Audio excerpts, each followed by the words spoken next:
Hello everyone, welcome to visualization study creative digital learning channel, जहां हम maths को आसान और विजुअल तरीके से समझते हैं, जहां पढ़ाई बोरिंग नहीं बल्कि इंटरेस्टिंग बन जाती है। अगर आपको मैथ समझने में दिक्कत आती है तो आप सही जगह पर आए हो। Visualization study creative digital learning channel पर हम हर टॉपिक को विजुअल तरीके से आसान बनाते हैं। तो स्टार्ट करते हैं क्लास 10 का चैप्टर 1 रियल नंबर्स। इसमें हम सबसे पहले बेसिक टर्म्स को सीखेंगे। तो स्टार्ट करते हैं इंट्रोडक्शन से। Hello everyone, today we are going to study chapter 1 of class 10 real numbers. यही हमने पहले बोला था। In this chapter we will learn what are real numbers, types of real numbers, HCF and LCM, Euclid division lemma, ये आपके syllabus में included नहीं है, and decimal expansion of numbers. So let's start from the basics. What are numbers? Numbers are used for counting, measuring and calculations. तो numbers वो होते हैं जिन्हें हम काउंटिंग्स में यूज करते हैं, किसी को नापना हो यानी मेजर करना हो तब यूज करते हैं, या कोई चीज कैलकुलेट करना हो तब हम यूज करते हैं। For example 1, 2, 3। अब चाहे वो पॉजिटिव इंटीजर्स हो यानी पॉजिटिव नंबर्स हो, चाहे नेगेटिव नंबर्स हो, चाहे वो फ्रैक्शन में हो, चाहे वो अंडर रूट में हो, ये सब क्या है? सब नंबर्स हैं। आगे बढ़ते हैं। All these are numbers are of two types, यानी ये सारे नंबर्स दो टाइप के होते हैं। पहला natural numbers, second whole numbers. अब ये नेचुरल नंबर्स क्या होते हैं? Counting numbers are called natural numbers. जो हम काउंटिंग नंबर्स पढ़ते हैं उन्हीं को हम नेचुरल नंबर्स कहते हैं। लाइक जैसे कि 1, 2, 3, 4, 5, 6, ये सारे नंबर्स हम पढ़ते हैं। हम बच्चों को यही सिखाते हैं। अगर मैथ्स में सबसे बेसिक चीजें सिखानी हो तो हम क्या कहाँ से स्टार्ट करते हैं? 1 से। 1, 2, 3, तो वो सारे नंबर्स हम जो बच्चों को सिखाते हैं फ्रॉम द बेसिक, वही हमारा क्या है? Natural numbers. These are represented by N, यानी नेचुरल नंबर्स को हम एन से रिप्रेजेंट करते हैं, यानी अगर हमने एन लिख दिया दैट मीन्स वो नेचुरल नंबर्स हो गए। नेक्स्ट आते हैं whole numbers. When we add 0 to natural numbers we get whole numbers. अगर हम नेचुरल नंबर में 0 ऐड कर दें, लाइक अगर हम नेचुरल नंबर्स 1 से स्टार्ट करते हैं, 2 से स्टार्ट करते हैं, 1 से स्टार्ट करते हैं, 2, 3, 4, 5 ये कंटिन्यू रखते हैं, इसी के आगे अगर हम 0 इंक्लूड कर दें तो वो जब तक 0 नहीं था तब तक तो वो नेचुरल नंबर्स कहलाता था, और जैसे ही हमने इसमें 0 इंक्लूड कर दिया तब ये होल नंबर्स में बदल गया। और होल नंबर्स को हम रिप्रेजेंट करते हैं W से। आगे बढ़ते हैं। See, positive numbers, negative numbers and zero together are called integers, यानी कि पॉजिटिव नंबर्स जो हम 1, 2, 3, 4, 5, 6 ये सब पढ़ते हैं, ये हमारे क्या है? पॉजिटिव नंबर्स है, यानी इनके पास प्लस का साइन है। नेगेटिव नंबर्स क्या होते हैं? इसे हम निगेटिव नंबर्स या नेगेटिव नंबर्स बोलते हैं। ये जो नंबर्स हैं इन्हें हम निगेटिव नंबर्स कहते हैं। एंड इवन जीरो को भी हम इंटीजर्स कहते हैं। ये तीनों मिला के हम इंटीजर्स कहते हैं। Positive numbers, negative numbers and zero together are called integers represented by z, यानी कि हम इंटीजर्स को z से डिनोट करते हैं या रिप्रेजेंट करते हैं। नेचुरल नंबर्स को n से, होल नंबर को w से एंड इंटीजर्स को z से। आगे बढ़ते हैं। Rational numbers. Rational numbers, numbers that can be written in the form p by q, whereas ये क्वेश्चन मार्क की जगह पे p by q यानी p upon q, where q is not 0 are called rational numbers, यानी वो number जिसे हम p by q के फॉर्म में लिख सके, जबकि हमारा जो q हो वो 0 नहीं होना चाहिए। ऐसे नंबर्स को हम रैशनल नंबर्स कहते हैं। फॉर एग्जाम्पल्स में हम 1/2 ले सकते हैं। 1/2 ये हमारा P कहलाएगा, ये हमारा Q कहलाएगा। Q 0 के बराबर नहीं होना चाहिए, ये हमें याद रखना पड़ेगा। नेक्स्ट एग्जाम्पल्स में 3/4 ले सकते हैं। इवन हम 5 भी ले सकते हैं, क्योंकि 5/1 हो सकता है। अगर कोई नंबर है, अकेला कोई सिंगल नंबर है, तो उसके ये तो न्यूमरेटर कहलाएगा, तो इसका डिनोमिनेटर क्या होगा? वो होगा 1। तो ये किस फॉर्म में आया, P/Q के फॉर्म में आया, तो इसे हम क्या कहेंगे, rational numbers. These numbers either terminate और रिपीट इन डेसिमल फॉर्म। ये जो नंबर्स है यानी रैशनल नंबर्स है, ये या तो टर्मिनेट हो सकते हैं या फिर रिपीटिंग हो सकते हैं, किस फॉर्म में, डेसिमल के फॉर्म में। फॉर एग्जाम्पल अगर हम 0.5 ले तो ये टर्मिनेट है, डेसिमल के फॉर्म में है और टर्मिनेट है, यानी इसका कोई एंड है, जिसका एंड होगा वो टर्मिनेट है, जिसका एंड नहीं होगा वो रिपीटिंग पे आ जाएगा। लाइक 0.333, अब कितनी बार 3 आ रहा है, बार बार, तो इसे हम बेसिकली 0.3 बार कह सकते हैं। आगे बढ़ते हैं, irrational numbers, numbers that can not be written in the form P/Q are called irrational numbers, यानी वो नंबर्स जिसे हम P/Q के फॉर्म में नहीं लिख सकते उन्हें हम इर्रेशनल नंबर्स कहते हैं। फॉर एग्जाम्पल √2, इसे हम P/Q के फॉर्म में नहीं लिख सकते। √3 and even the value of pi, और हम पाई कह दें इन शॉर्ट, √3 और ये जो हम पाई देख रहे हैं जो हम सर्कल में यूज करते हैं। Their decimal expansion is non terminating and non repeating. ऐसे डेसिमल एक्सपेंशन जो होंगे, इनके जो डेसिमल एक्सपेंशन होंगे वो नॉन टर्मिनेटिंग होंगे, यानी उनका कोई एंड नहीं होगा, और नॉन रिपीटिंग भी होंगे, यानी वो रिपीट भी नहीं होंगे। Real numbers, all rational and irrational numbers together form real numbers. अब ये रियल नंबर क्या होते हैं, जो अभी हमने पढ़ा रेशनल और इर्रेशनल, इन दोनों का कॉम्बिनेशन हमें रियल नंबर बनाता है, हमें रियल नंबर देता है। सो हम क्या लिख सकते हैं इन शॉर्ट में, real numbers plus rational numbers,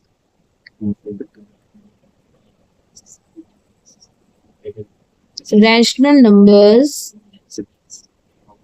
plus real irrational numbers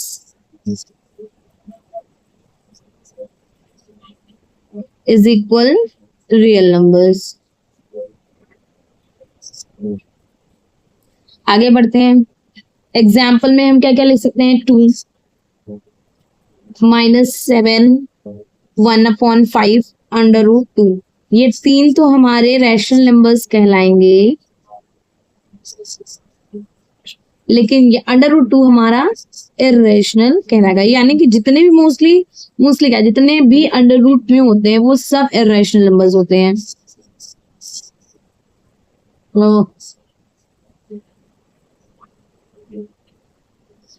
all are real numbers, तो जितने भी हम नंबर्स पढ़ते हैं वो सब रियल नंबर्स होते हैं, क्योंकि सबका कॉम्बिनेशन, उसमें कुछ रैशनल भी होते हैं, कुछ इर्रेशनल्स भी होते हैं, तो वो इनडायरेक्टली रियल नंबर के ही कॉम्बिनेशन में आ जाते हैं। हमें यूक्लिड्स डिवीजन लेमा पढ़ना नहीं है क्योंकि हमारे सिलेबस में नहीं है। तो सीधा आते हैं 5th पॉइंट पे, HCF and LCM। HCF highest common factor, सबसे बड़ा कॉमन फैक्टर होना चाहिए। The greatest common factor of 2 numbers is called highest common factor. जो सबसे बड़ा 2 नंबर में जो सबसे बड़ा कॉमन फैक्टर होगा वही हमें हाईएस्ट कॉमन फैक्टर मिलेगा। फाइंड HCF ऑफ 12 एंड 18, 12 और 18। अभी आपको ये नहीं समझ में आ रहा होगा कि फैक्टर क्या होता है। इन शॉर्ट में मैं बता रही हूँ फैक्टर, लाइक अगर हम एग्जांपल 12 लेते हैं तो 12 किस किस टेबल में आता है वही हमारा फैक्टर कहलाता है। लाइक 12 सबसे पहले 1 के टेबल में आता है, 1 12 12, 2 6 12, 3 4 12, 4 3 12, 6 2 12, 7 में तो आ नहीं सकता, 8 में नहीं आता, 9 में नहीं आता, 10 में भी नहीं आता, 12 11 के टेबल में भी नहीं आता, एट द लास्ट 12। जब सेम नंबर आ जाए इसका मतलब ये लास्ट फैक्टर है। तो 12 का फैक्टर ये हो गया, ऐसे ही 18 का फैक्टर निकाल लिया जाएगा।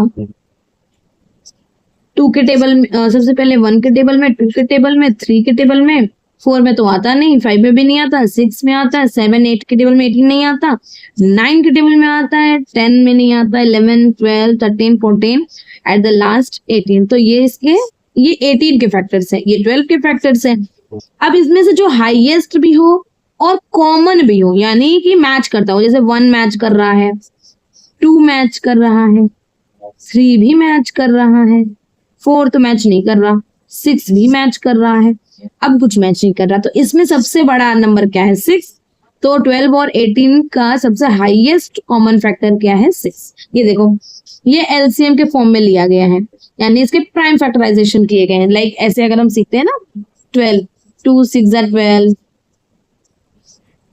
2 3 6, 3 1 3, तो 4 3 12, तो ये 2 इंटू 2 इंटू 3 आया। ऐसे 18 का भी लिया गया। हम इस मेथड से भी कर सकते हैं, लाइक 12 का अलग फैक्टर लिख दो, 18 का अलग फैक्टर लिख दो, उसमें से जो कॉमन नंबर्स हो वो अलग लिख के उसमें से जो सबसे बड़ा नंबर हो उसे अलग कर दो, तो वही हमारा सबसे हाईएस्ट हो जाएगा। इसमें वैसे भी आंसर तो सेम ही आना है। 3 कॉमन है, 2 कॉमन है, तो 3 2 6, तो एचसीएफ क्या आया? 6। आगे बढ़ते हैं। LCM, least common multiple. अब ये मल्टीपल आ गया, मल्टीपल यानी टेबल, सिंपल फॉर्म में मल्टीपल यानी उसी का टेबल का numbers. The smallest common multiple, यानी मल्टीपल हो लेकिन सबसे छोटा हो, बड़ा नहीं होना चाहिए। हमने एचसीएफ में क्या सीखा? हाईएस्ट भी हो और कॉमन भी हो प्लस फैक्टर भी होना चाहिए उसी चीज का, यानी उसी नंबर का। लेकिन मल्टीपल में हमने क्या देखा? एलसीएम में देखा लीस्ट, लीस्ट यानी सबसे कम या सबसे छोटा, और कॉमन भी हो, मल्टीपल तो होना ही चाहिए। यूजिंग प्राइम फैक्टर्स, यानी दो वही नंबर लिए गए हैं। इसका एक और तरीका ले सकते हैं, कैसे ले सकते हैं? 12 का टेबल लिख लिया, ये मल्टीपल में हम टेबल लिखते हैं, इतना बहुत करते हैं। अब 18 का लिखते हैं,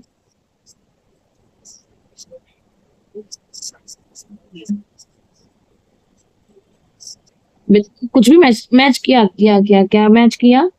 36। तो 36 क्या है? सबसे कम है, ये सबसे पहला ही है।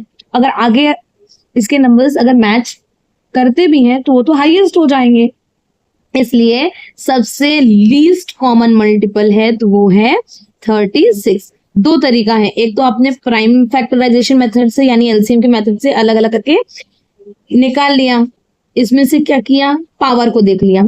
2 की पावर, इसमें क्या करते हैं ना, ये देखो, सॉरी, 2 की पावर 2 इंटू 3, 2 की पावर नहीं है यानी 1 है, और 3 की पावर 2। अब 2 में अगर ध्यान से देखो तो सबसे हाईएस्ट पावर किसकी है? ये वाली, तो ये लिख दिया। 3 में देखा गया तो सबसे हाईएस्ट पावर 2 है। 2 स्क्वायर यानी 2 इंटू 2, 3 स्क्वायर यानी 3 इंटू 3, 2 2 4, 3 9, 9 4 36। तो एक तरीका तो इसकी तरीके से हो गया, दूसरा मैंने आपको मल्टीपल के फॉर्म में दिखा दिया। दोनों ही तरीका है, जो आपको इजी लगे वो आप कर सकते हो, लेकिन हमें इसमें पावर्स देखने पड़ते हैं, इतना याद रखना। हाईएस्ट पावर हम देखते हैं। ओके, नेक्स्ट आता है relation between HCF and LCM for any 2 positive integers, यानी किसी भी 2 पॉजिटिव इंटीजर्स के लिए क्या है? एचसीएफ और एलसीएम का रिलेशन बताएगा। लाइक फॉर एग्जाम्पल में उसने वही 12 और 18 का ही लिया है, तो इसमें क्या किया जाए? इसका एक आप फॉर्मूला लर्न कर लो जो बहुत ही ज्यादा बेसिक है और इम्पोर्टेंट भी है, तो मैं इसको भी करती हूँ रिमूव। स्पेस बनाना है ना इधर, अच्छा इसको हटा दिया। अब आते हैं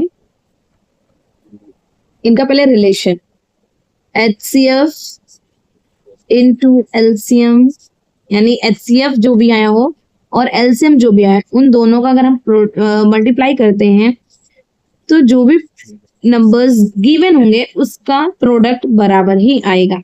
जैसे हमने 12 और 18 का भी क्या कहता, सबसे पहले एचसीएफ निकाला था, तो कितना आया था एचसीएफ में? आई 6, एलसीएम में 36, तो प्रोडक्ट ऑफ टू इंटीजर्स या टू नंबर्स भी लिख सकते हैं। तो यहाँ पे टू इंटीजर्स प्रोडक्ट क्या है, ये इन दोनों का प्रोडक्ट, प्रोडक्ट यानी मल्टीप्लाई। अब इन दोनों का प्रोडक्ट और इनका प्रोडक्ट बिल्कुल बराबर आएगा। देखो 6 ये यहाँ करके दिखाया गया है आपको। 6 का मल्टीप्लाई 36 से किया 216 आया, 12 का मल्टीप्लाई 18 से किया 216 आया। यानी कि जो भी नंबर दिया रहेगा, मान लो 3 और 6 है, 3 और 6 है, अब 3 और 6 में इन दोनों का मल्टीप्लाई करेंगे तो 18 आएगा। 3 और 6 का HCF फाइंड आउट करेंगे तो कितना आएगा, HCF फाइंड आउट करने के लिए 1 2 और 3 के टेबल में आएगा। 6 क्या है, 1 के टेबल में आएगा, 2 के टेबल में आएगा, 3 के टेबल में आएगा और 6 के टेबल में आएगा। तो HCF में सबसे बड़ा लेते हैं तो HCF 3 आएगा और LCM सबसे छोटा लेते हैं।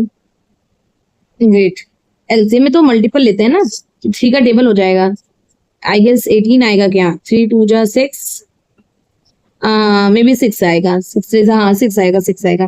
3 और 6 का LCM लिया 6, 3 और 6 का HCF लिया 3, हाईएस्ट और मल्टीपल लोवेस्ट। 3 6 जा 18, तो ये भी 18 और ये भी, ये तो हमने प्रोडक्ट किया था दिए गए नंबर का, ये हमने इन दोनों का पहले HCF फाइंड आउट किया, फिर हमने LCM फाइंड आउट किया। HCF में 3 आया और LCM में 6 आया। तो नंबर वाइज हमें सेम ही दिख रहा है, तो इसलिए कंफ्यूज ना होना। आगे बढ़ते हैं, 7th पॉइंट पे आते हैं, फंडामेंटल थ्योरम ऑफ अरिथमेटिक। अब ये नेक्स्ट टॉपिक है। Every composite number can be expressed as a product of prime numbers, यानी जितने भी कंपोजिट नंबर्स होते हैं उन्हें हम प्राइम नंबर्स के प्रोडक्ट के फॉर्म में एक्सप्रेस कर सकते हैं। जैसे यहाँ गिवन है 60 एक कंपोजिट नंबर होता है। अब ये कंपोजिट नंबर क्या होता है, कंपोजिट नंबर या कंपोजिट नंबर वो होते हैं जिनके पास 2 से ज्यादा फैक्टर हो। जैसे कि 4 2 से ज्यादा के टेबल में अगर कोई नंबर आता है तो वो कंपोजिट नंबर कहलाता है। जैसे 4 1 के टेबल में भी आता है, 2 के टेबल में भी आता है, 4 के टेबल में भी आता है। तो हुआ ना 2 से ज्यादा, अगर कोई नंबर 2 से ज्यादा फैक्टर रखता है तो वो कंपोजिट नंबर कहलाता है। ये तीनों फैक्टर ही तो है इसके। तो अगर किसी नंबर के 2 से ज्यादा फैक्टर होते हैं तो उसे हम कंपोजिट नंबर कहते हैं। 6 भी ले सकते हैं, 6 अगर ले तो 1 के टेबल में आएगा, 2 के टेबल में आएगा, 3 के टेबल में आएगा और 6 के टेबल में आएगा। तो यानी कि 6 क्या है, 6 एक कंपोजिट नंबर है। क्यों, क्योंकि इसके पास 2 से ज्यादा फैक्टर हैं। This theorem is called the fundamental theorem of arithmetic. इसी थ्योरम को हम फंडामेंटल थ्योरम ऑफ अरिथमेटिक कहते हैं, यानी कि ऐसा नंबर जो प्राइम नंबर के प्रोडक्ट के फॉर्म में एक्सप्रेस हो सके। आगे बढ़ते हैं, decimal expansion of rational numbers. आज का हमारा ये लास्ट टॉपिक होगा। डेसिमल एक्सपेंशन में 2 डेसिमल आते हैं, एक टर्मिनेटिंग डेसिमल, एक नॉन टर्मिनेटिंग रिकरिंग डेसिमल आता है। टर्मिनेटिंग क्या होता है, अ डेसिमल दैट एंड्स, एक ऐसा डेसिमल जिसका कोई ना कोई अंत है, उसे हम टर्मिनेटिंग डेसिमल कहते हैं। जैसे 1/2, अब 1/2 फ्रैक्शन में है, फ्रैक्शन पार्ट है, इसको हमने डिवाइड किया, अभी ये क्या है, रैशनल फॉर्म में था, इसको हमने डिवाइड करके डेसिमल एक्सपेंशन में चेंज कर दिया तो 0.5 आ गया। तो एटलीस्ट इसका कुछ रिमाइंडर क्या रहा होगा, 0, इसका रिमाइंडर 0 आ गया, रिमाइंडर क्या रहा, 0। तो इसका मतलब ये है, इसका अगर रिमाइंडर, किसी भी नंबर का अगर रिमाइंडर 0 आता है तो क्वेश्चन लास्ट होता है, तो इसलिए ये टर्मिनेटिंग है। ऐसे एग्जांपल में 1/8 लिया गया, 1/8 में क्या किया गया, इनको डिवाइड किया तो इसका इतना आ गया डेसिमल एक्सपेंशन में। तो इसका एटलीस्ट एंड तो था कि चलो कुछ तो एंड है, एक टाइम पे ये खत्म तो होगा डिवाइड। नॉन टर्मिनेटिंग रिकरिंग उसी का उल्टा होता है, यानी कि a decimal that never ends, ऐसा डेसिमल जो कभी खत्म ही नहीं हो सकता, बट रिपीट्स अ पैटर्न, और एक पैटर्न को वो रिपीट कर रहा है। से एक बार 1 आ रहा है, एक बार 2 आ रहा है, एक बार 3 आ रहा है, एक बार 4 आ रहा है, फिर से 1 आ रहा है, फिर से 2 3 4, फिर से 1। तो ये क्या है, एक पैटर्न, इतना पैटर्न था, इसी को रिपीट किए जा रहा है। तो ये नॉन टर्मिनेटिंग रिकरिंग डेसिमल आ गया, यानी वो बार बार नंबर आ रहा है, is called non terminating recurring decimal. जैसे 1/3 को अगर हम डिवाइड करते हैं तो 0.33, अब 3 क्या है, अंत ही नहीं हो रहा 3 का, बार बार ये आ रहा है। तो इतना ही आज के लिए। I hope you understood the chapter clearly. Practice more questions to make your concepts stronger. Thanks for watching.